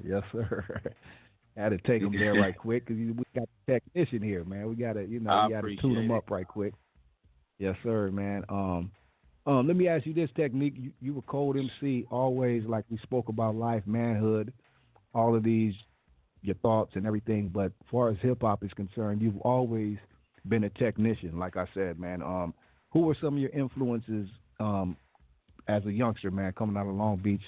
Who were some of your influences, man, that I don't want to say influence that we all know who we liked and what hip hop, who was good and who was bad and all of that, but who really would you say maybe inspired you or inspired your technique to want to come across how you did when you got on the mic, not just to just spit some regular 1, 2, 3, 4, and we all know how the West Coast was. It was certain, MCs that were set apart. It was basic stuff. It was other stuff. But what made you want to be a technician early on in the game? And even the name as well. And that came about, man. Shout out to Pac-10. We were maybe around like 12, 13 years old going over our rap names, right? And right. I mean, we even broke out the dictionaries and everything, and we was just really. Okay. He came across Technique, and he was like, "Hey, I think this would be a dope. This is like you, like basically like that's kind of like my style." But I didn't like the way it was spelled, so I didn't like it. I was like, "Nah, it's too many letters, man." You know what I'm saying? And right. So then I sat on it, and I started, playing around with it. And I just flipped it, and the rest was history from there. It kind of stuck. I'm going to keep it a buck. It kind of stuck when I started hearing the female say it. It sounded good coming out their mouth. So at that point, That's I was right. like, hey, we ride with it. Right. That's right. Technique, even speaking about, let me say this. Let me take it there right quick as well. Speaking about ladies and all of that, you seem to be a well-versed young man and always seem like you've been on tip-top and about your game. I'm sure, you went through your trials and tribulations of a young man and dealing with a lot of females and maybe the player phase and all that. I'm sure, you got a lot of play from the ladies and all of that. How were you able to go through that phase as well and not let that take you over and per se be a ladies' man or a player, and especially coming up in the hood, that was the persona, and I'm sure you could have easily taken on that moniker. How were you able to weed through that as well and still become a man and not get caught up in all of that as well? Because obviously you did not, when I'm sure you could have, early on. 'Cause I know you were popular as well and all that. I heard about you. Shout out to my children's mothers. I think they've collectively made a man out of me. Okay. You know what I mean? After a while, you gotta grow up, man. And I think that's just what it was. I mean, we live life in real time, man. We still living it in real time, and that's why. Right. And I appreciate these type of talks and conversations because it really is like there isn't a conclusion to these stories. We live in life in real time, but as far as that, man, you start learning just through your pitfalls how to deal a little bit better or a little bit more wisely, going forward. It's not all the time that we gonna do that. I'm not gonna flex like I'm in perfection. You know what I'm saying? I'm a work in progress like all of us. But as far as, at the end of the day, you make a decision on how you want your life to be. You want to live in peace, or you want to live in turmoil. You know what I mean? Right. And when you just running around trying to entertain the world, you know what I'm saying? You're going to rarely find time to really focus on what you should be doing. You know what I mean? You're distracted. Right. Too much of a distraction. Right. So. Right. Let me ask you this too, Technic. I'm just like, because I want to get back to as well the seriousness and the help and your journey as well. But it's just when I'm talking to you, I want to speak man shit. You know what I mean? A real life yes, shit, sir. because this is what I get from you. You know what I mean? So I want to ask you too as well. What do you feel? Almost like it's almost like I'm sure your transgression and your journey in becoming a man now almost it's like you have a moniker or what I want to say, like where people look at you a certain way, where you have to uphold a certain standard because this is what you set before yourself at a young age, and continue to set this among the years. And so I'm sure people even look up to even your bigger homies or people that's in the game or in the gang, the neighborhoods and all of that. They look to you because even today when I posted the show and all that, I was getting love and people were tapping in, like the homie King Sag who's locked down, and everybody was tapped in and showing love. And I know all these people look to you as a certain way. What point during your journey did you realize that people look at you this type of way and almost look up to you in a way and expect you to uphold a certain type of character?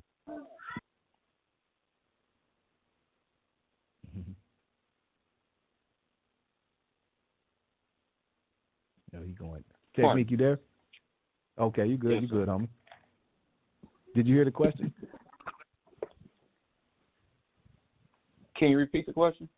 Sorry about that. Okay, I was saying like I don't know how to word it. It's just like over the years you've almost lived up to a certain standard where people look to you to uphold like people look up to you, even big homies, I'm sure, older homies, people that have gone through things, people that's locked down. You got homies that's locked down right now, and they almost expect you to uphold a certain demeanor and standard of manhood that you've almost set forth. You know what I mean? You're not the only one I see. Like I mentioned, the homie Bam and other people that I look at and see this in them as well.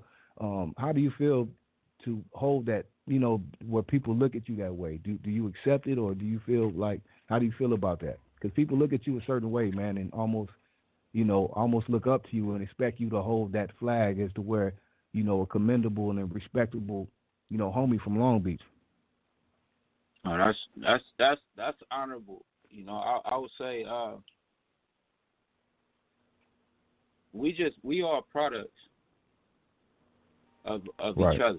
You know what I'm saying? Like we spoke on earlier in this interview, I learned from all of these guys. Right. So the fact that I can say that I'm standing to this day right now is based on what I learned from these guys. I looked at them as uncles and brothers, coming up. So I learned a lot in that sense, at least to be able to just maintain and, keep on pushing forward and trying to move more, towards a righteous, more unifying direction, opposed to a direction that can, cause us to self-destruct. Right. So, I mean, a lot of it is just living it. We seen it. At this point, I could speak that freely. Like, it's not too much that hasn't been seen or experienced, good, bad, or indifferent. So, right. It's at this point we got to move forward. We got to move forward, like for real, and God willing, I just want to continue to be a part of the process, whether on a small scale or on a large scale. I believe that this is divine instruction. We moving in the direction where now, we live through the nonsense to be able to now speak responsibly, because we got to live responsibly. Like I hear dudes and they talk crazy in the rhymes, and they really not living like that for real. You know, and right, this is a common consensus. You know what I'm saying? Like even myself is like I'm not around here like tripping, but I know with my strong point. I know these dudes ain't gonna just be pushing me around on this microphone. That's right. You know what I'm saying? That's not about to happen. I'm gonna do my thing. You know, we've been doing this, man, for too long, bro. We didn't experience it, and you know, from the rap battles to rapping on wax to however it was coming, we was with it. You know, and again, long live Badass, man, because that dude was a rap machine. Yes, sir. Yes, sir. Yes. Yes, sir. You know what I mean? Yes, it was times he called me, hey, Tech, what's up, man? LBC crew, man. What we doing, man? What we doing? You know, he'd get on me. Yeah. You know, I definitely see him as the spark behind all that. I see him as the spark behind bringing that all together because he was hyped about it. Like I said, speaking about the lives and all that, he was the one that is initiating all that and really pushing it in. Badass just had a hell of a character, full of life, you know? Little dude, but wasn't taking shit. Just full of life. Yeah. And he brought people together. You know what I'm saying? That would otherwise probably be divided. You know what I mean? Right. Even if you might be having odds, he gonna bring you all together so y'all can squash whatever y'all dealing with. You know what I mean? Right. He was definitely for the Long Beach movement and keeping the legend and the legacy alive of all of our intellectual property that we've submitted to the universe over the years. Right. That's right. Tech, let me ask you this. I asked you earlier, but I want to get a little bit more deeper with it. I want to ask you really, how did it feel, man, I don't want to ask you how did it feel. You lost a gang of homies. I'm sure family, homies. We're still losing people this year. 2020 been a hell of a year. But I want to ask you, how did it feel, like I kind of asked you earlier, to come full circle, bring the LBC crew back together and maybe look to the future to have some great times and moments. And then all of that come to like starting off with Lil Style, how he went off, man, and that was just tragic and sad, you know, to see the homie, because that's another homie I feel that was very slept on. I know Style wasn't really, he wasn't really into really rap from what I see in the outside like that, but he was so dope. I don't think he knew how much the people really loved him because he was just a natural when it came to what he did. Know how dope he is, man. That dude's dope, right, man, for real. Right. He was just like the heart of it all, man. I just love Style, man, and just his energy and how he just kept it raw. You know what I mean? I just love that real about raw him. Personality. It was you got what you see is what you get. So, you know, again, how did it feel for all of that to, you know, when it was taking off or coming together to, even before that, because I don't know what happened before. I guess Style kicked it off when he had his situation. I don't know if that was the beginning of the whole demise of the reformation of the LBC crew, but still, how did it feel for him to that to happen, and then Badass, man, to go out, you know, and pass away, and you know, you're seeing all of this again with this rap shit. I'm sure it probably had you like, man, I'm cool. Or how did it make you feel, man? Yeah, I might be a little, you know, crazy as far as my, you know, to some as far as my thought process on that. You know what I'm saying? Because I just believe like the stars line up the way they're supposed to line up. We came together to do our final project before brothers went on to where they had to go. You know what I'm saying? So it's like even with Bad, you know, as we mix the record and we work on mixing the record, his spirit is still here. When we mixing the records, I'm hearing his vocals. I'm like, damn, I remember, you know, it's still, so that's why I say long live. I don't like to speak too much in depth because we all got that. You know, that's the one thing that we all got guaranteed in life is that we're going to get up out of here. So, you know, the work that we do while we here is to prepare for us to go to that other part. That's the goal. That's right. That's right. That's right. Well said. The goal is to get up out of here. Well said. But, I feel the same way. Yeah, so what we doing while we're here is what's, you know, what's the significant piece. And like, you know, Bad left so much material behind, and it's just about it properly being set up and presented to his fans in a proper way. You know, not just through, you know, leaking out or something just going on stream. Like, nah, I would say it deserves a proper presentation. Right. You know, and that's what we're preparing to do with future projects. You know, shout out to Bullseye Management, Uncle Chucky. You know, shout out to Gritty Style and you know, Gritty Style, Frank Nitty. Yeah, as far as the camps that represent for BAD. You know what I'm saying? Right. I believe that everybody's thing right now is to make sure that anything, you know, involving bro, it gets properly represented and gets its just due. Right.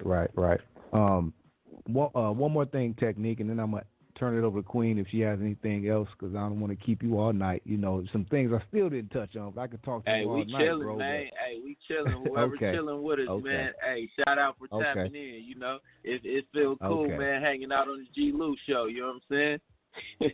My man. Okay. Well, let me ask you this here, Technique, because I'm into giving, like you just said, everything we're doing right now, and I feel the same way. That's why I put all the work in, and you know, we're setting things up for the transition that we'll have stuff here to carry on our names, right? So I want to give people the flowers right here. We spoke on Gritty Style and all this. I want to speak on another homie, like you all know, and you said like your uncle, and I'm sure so many others in Long Beach, because even the older homies, they speak on this man so highly, and he's done so much. He's like the glue and the fabric for Long Beach movement and hip hop.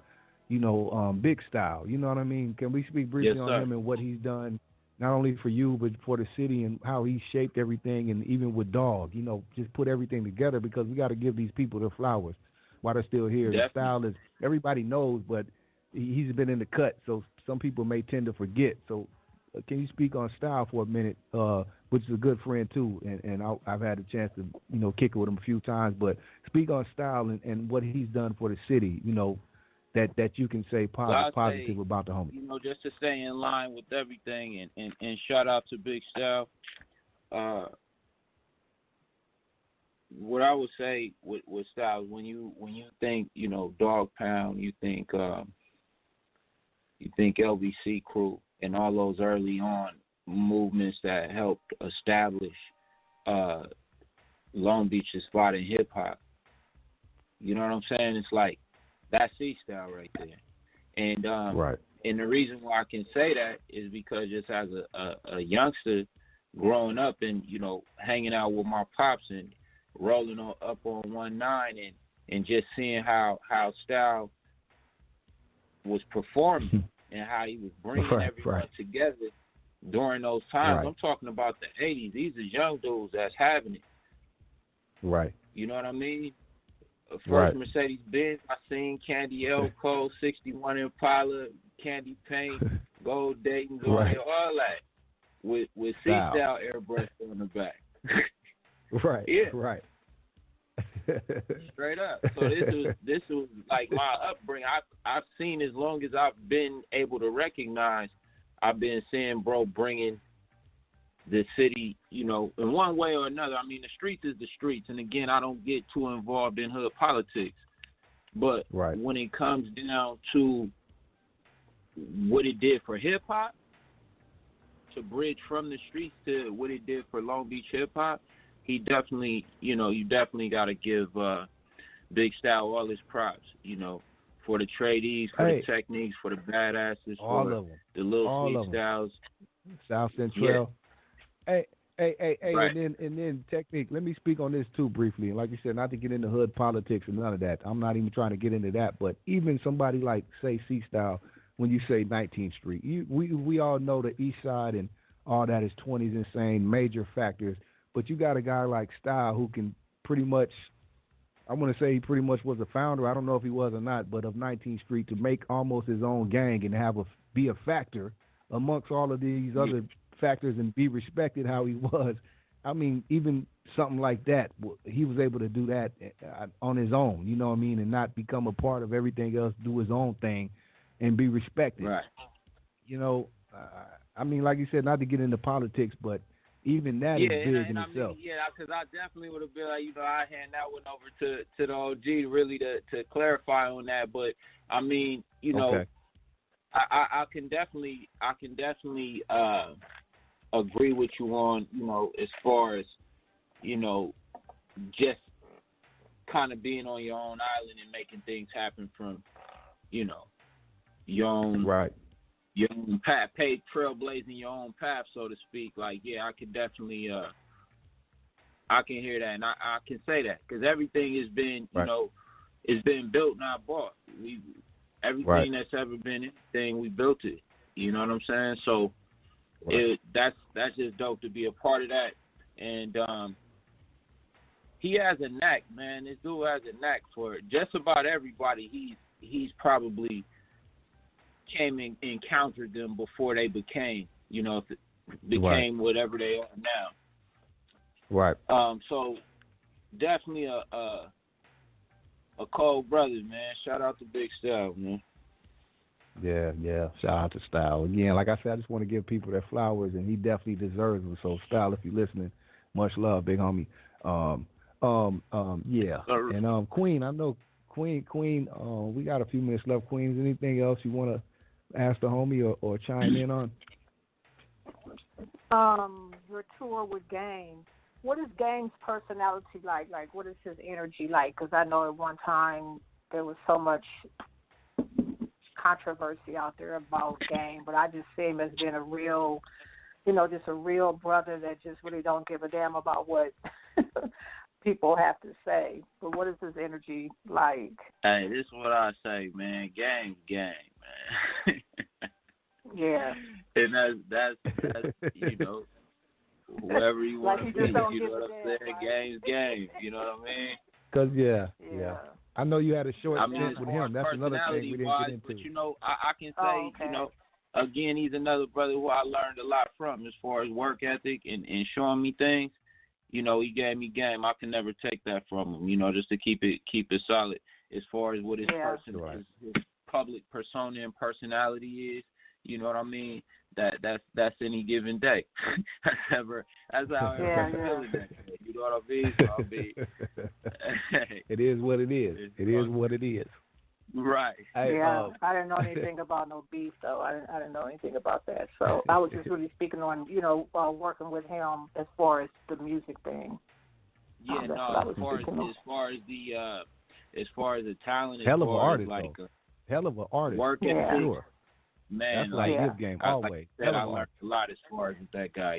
He's a worker. He gets it done. Yeah, he game, gets it in. Yeah. That's what I will always tell people. Aside from all the bullshit or whatever game be having going on, as far as just on the mic, and I think that's what kept him going and made him who he is. You got to give it to him. He's a West Coast legend. I think that goes back to his, he his made it. work he ethic made and respect too. Because each project got better and better. Like his performance got better and better throughout. On those projects, if you go back to the documentary and then go on, and that's probably just that athletic mindset. You know what I'm saying? That to keep moving and keep perfecting your craft. So with having that type of knowledge, then you can't do nothing but get better. So yeah, I my hats off to him on that part. And then I want to add on to that. Anybody, I'm sorry, Queen, let me add this. Anybody that came up under the tutelage of Dr. Dre, it's almost like you're set for success. Dre is going to give you, obviously you got to have the talent, but everybody that's come up under Dre you've seen what has happened. You know what I mean? Dre sets the blueprint, and then you can continue it on, but you know what I mean? You come up under Dre, it's like, man, the record speaks for itself. Even with Snoop and what he did after, people didn't think, but the blueprint was set. Let me tell you come this, up under bro. Dre. Dr. Dre is like it's like that's like the Lakers, bro, of hip hop. Right. You know what I'm saying? Right. That's Showtime. Right. When that crew come together, those minds are already locked in. Right. They know how to run the triangle well when it comes down to it. That's what it is. What it is. That's like, that's the Lakers, bro. That's the staple center of hip hop. It is. That's what I'm saying. Anybody that's come up under him, they're legends now. Even if they didn't continue to the highest degree, they are legends. Whether it be Exhibit, King T, whoever, they are legends and it's set in stone because Dre is, man, like you said, that's Phil Jackson, and he's the he is that, But I didn't mean to cut you off, Queen. Go ahead. Oh, I was going to go way off topic anyway. It wasn't even a thing with music. I was just going to say. You was going to make a left, Queen? Yeah. I'm swerving into a whole nother lane. With your height, do you shoot hoops? Yeah, he's definitely athletic. You could tell that. You know? Yeah. I can. I thought you definitely look athletic, Tech. Yes. I can only play basketball because I would get challenged to play basketball because I looked like I played basketball, but I ain't play basketball. Oh, okay. Oh wow, yeah, I mean, definitely. I was a real look. My whole thing, I'm gonna just keep it a buck. You had the athletes, then you had the rappers. That was a niche market in school coming up. You know what I mean? Uh-huh. So being a teenager, if we could get our song playing on the radio, then boom, cheerleaders, all that. You know what I mean? It's a win-win. That's part. That's right. Part. Yeah, so but man, like you said, you would have thought Tech was an athlete. You definitely. We gonna form a rap cipher during the prep rally. That was our thing. That part. Yeah, that's what's up, man. He definitely has that build. So I was like, wow. Okay. Yeah, I thought he was a legend at the rec. I thought you were probably a legend over there at the rec, Tech. No, sir. That's just natural. And also, hey, but I'm legit. I'm legit an artist, man. Like in my age, I can say that I'm an artist. I wasn't an athlete. Like even coming up through school, my academies was like Fine Arts Academy, 3D Arts, things of that nature. Like I was literally an artist. You know what I mean? Oh, right. So from painting to drawing to graphics to writing to poetry to anything that had to do with the arts, we was on it. Right. I've actually had art while I was in elementary. I had art exhibited in the Long Beach Art Museum as a kid. Wow.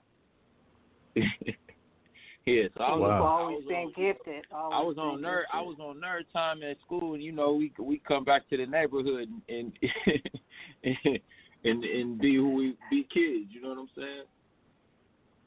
Whole different ball game. Right. I've seen a picture with you and Biz Marquise, and let's all keep Biz Marquise up in prayer because he's really battling with his health. I had read that he went into a diabetic coma and had a stroke while he was in his coma. So I just wanted to bring it up because I did see you had a picture with him. Like, let's just keep him in prayer. And the last thing I want to say to you, blessings to your prosperity, blessings to your family. Keep inspiring, keep putting that knowledge out there, and remain humble as you are, because that will take you so far in life, and keep that peace upon you. Because if I can recognize it through your pictures, the people that are actually in your presence, they have to be blessed to receive that energy from you. It has to be a blessing. Bless. And that's for all. That's really for all of us. Like when you were speaking on basically, let's keep us all in prayer. During this time, during this time. You know what I'm saying? It's a lot of organized chaos and organized confusion that's going on right now. And a lot of times we want to go on like everything is normal, and just go on our day to day. But the real is the real. It's this world is in a different state. This country is in a different state right now. It's a lot of division that's going on, and some of the division is necessary. Because oil and water can't mix. We gotta. Some things have to be separated. But with that being said, I'm gonna just want to end on that note. But also on a better note. This 21, we've been working, keeping our head down, working all 2020, despite everything that's been going crazy, just so we can make sure that we start putting our truths out there on a more consistent basis come 21. You know, so I'm saying that, and I'm putting that on record. You know, you could look forward to a new record from Technic, as well as King Sag is dropping a record, and LBC Crew Project, and I also have a 19th Street Greatest Hits that is going to be released through Block Rebel. You know what I mean? So looking forward to that. I just, you know, for the fans, for those who really rocking with us, let's run these numbers up. Let's run these numbers up on the G-Lew show. Let's run these numbers up on everybody that's waking up and they pressing and they striving to create. That's, you know, ye are all God's children of the Most High God. That's what we do. We create, we build. Let's really start building off of that. You know, I'm right here. I downloaded all your music on Apple today. I downloaded everything you had on Apple today. So. Oh, I'm so thankful.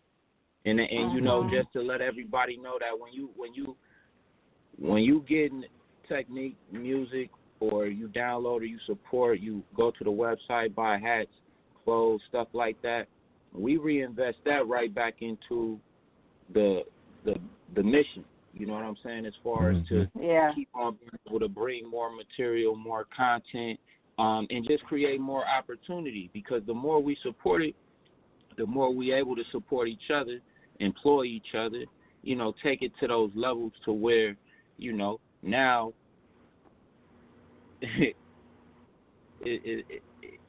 infinite. It's infinite. Yeah. That part. It's infinite. So I appreciate y'all. I appreciate y'all time. I appreciate you, you know, taking the time to check out the records, especially some of the ones that you played tonight, G. I didn't. Those were like personal jewels for me, where I just had to. That was like my diary. I was just kind of like, you know, getting back into the swing of the music, because I, you know, been in dad mode for a minute, so I had to kind of get back in, and all I can do is just speak my mind and speak my truth. Yeah. So you was able to capture that, and I appreciate you playing them for sure. Wow, man, all good, homie. And to piggyback off of what Queen said, man, we thank you and respect and peace and all of that to your journey, man. Commendable guy, respectable guy. Like I said, I wanted this interview years before I even thought I could have it. So just to bring it all full circle, I know the Most High makes all that happen. It was meant to happen, and I want to thank you, man, for coming on my platform and blessing this platform, man, and making this go down in history. No doubt. One of the things I would like to do. Revelations on the 20th, right? That part. Huh? Good looking, Tech. Yeah. Yes, sir. I tap into that. Hey, and make sure they subscribe to your YouTube channel as well. Yes, sir. I subscribe to that. Yeah, we got as well, B Rebel TV. B Rebel TV. We got Technic Vivo. Excuse me. Technic Vivo. That's TECHNIEC. All social platforms is TECHNIEC. So I ain't hard to find. But yeah, definitely a lot to look forward to. And get over to the website. Grab yourself a Block Rebel crown or something. It's all good. Yeah. Hey, Tech, this is what I want to ask you, too, is can we expect, well, I don't know now, because I know you guys are he's doing different things, but speaking of the nation and all of this, I think would have been a great collaboration if it already hasn't happened with you and the homie Cam. Can we expect that, or is there anything in the cut that's unreleased? Yo, I haven't done so. Definitely go and check out Fruit Pruno 2. Young Bruh presents Fruit Pruno 2. The album is predominantly made up of production of from Young Bruh, and Young Bruh, Technic, and Cam throughout. It's some beautiful jewels on there. Okay. Thank you for that. Yes, sir. Please check it out. It's a single that's also out for the nation. And that's off the Fruit Pruno 2 project. It's a video also out. Okay, that's what I needed right there. That's why I want to ask you that. I'm glad you gave me that information, bro, because that's what I wanted too, and I just didn't know about it. So thank you for enlightening us with that, bro. Yes, sir. Yeah, and that's what we on. Just to wrap it up, the catalog will be made available. That's really what I was trying to say. My entire catalog will be made available this year. So you know, that's awesome. Run it up. Okay. There it is. Once again, the technician Technic has blessed the G-Lew show, man, and we are out of here. Thank you, Queen Jean. Again, thank you, Technic. Everybody who tuned in. Shout out to our sponsors again, Jeff Kwan, BTP Media Group, who made it happen. Shout out to my brother Tweed Cadillac. You can check him out tomorrow night on 93. Tweed FMism after 6 Cruise Mix. Shout out to Dee Dee Harrison, Conversations in the Hookah Lounge this Saturday with Queen Jean and Dee Dee Harrison on the YouTube channel of the G-Lew show. And with that being said, much love to everybody out there. Peace and blessings. 7 days without prayer makes 1 week, and we are out of here. Much love, Technique. Thank you. Peace and love. Peace and love. Peace, y'all. We out. They got some junk in the trunk. Let's go over here and make a house call. You with it? Grab that drink. I'm gonna roll one up, and we're gonna take a trip to the other side and make that house call. Yeah. Back with some shit. They got the bump. Yeah. Okay. Back with some shit, they got the bump. 2020 vision, revelations, we back with the funk. Fresh up out of prison, niggas fishing for niggas to bump. So we take our rage and frustrations and bring it to Trump. Pistol grip pump in my lap at all times. Niggas fuck with other niggas shit, but they don't fuck with mine. Back up on the grind, 2021. But I don't need no 9, I use my 9 as my fucking gun.